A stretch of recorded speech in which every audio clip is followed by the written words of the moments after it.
ఎల్సెలా books వారి ప్రత్యేక Lent season పాడ్కాస్ట్కు స్వాగతం. ఈరోజు మనం యేసుక్రీస్తు త్యాగం అలాగే ఆయన చూపించిన ఎడతెగని ప్రేమ అనే అంశం గురించి మాట్లాడుకుందాం. అసలు శిష్యుల మానవ సహజమైన అపార్థాలకు ఒక మంచి కాపరిగా యేసు చేసిన ఆఖరి త్యాగానికి మధ్య ఉన్న తేడాను అర్థం చేసుకోవడం ఈ లెంట్ సీజన్లో మనకి చాలా ముఖ్యం కదూ. మొదటిది శిష్యుల ప్రాపంచిక ఆలోచనలు. చివరి భోజనం సమయంలో యేసు వినయం గురించి చెప్తూ మొదటివారు చివరివారు అవుతారు అని బోధించినా కూడా శిష్యులు మాత్రం భవిష్యత్తులో సువార్తలు రాసి గొప్ప పేరు తెచ్చుకోవాలనే ఆశలతోనే ఉన్నారు.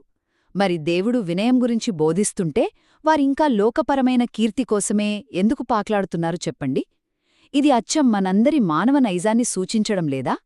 రెండవది, కాపరి యొక్క నిరంతర త్యాగం. ఇందాక చెప్పుకున్నట్టుగా శిష్యులు ఆధ్యాత్మిక సత్యాన్ని అర్థం చేసుకోలేని మొండి స్థితిలో ఉన్నారు కాబట్టే వారికి ఆ సత్యాన్ని తెలియజేయడానికి యేసు స్వయంగా మరణించి తిరిగి లేవాల్సి వచ్చింది.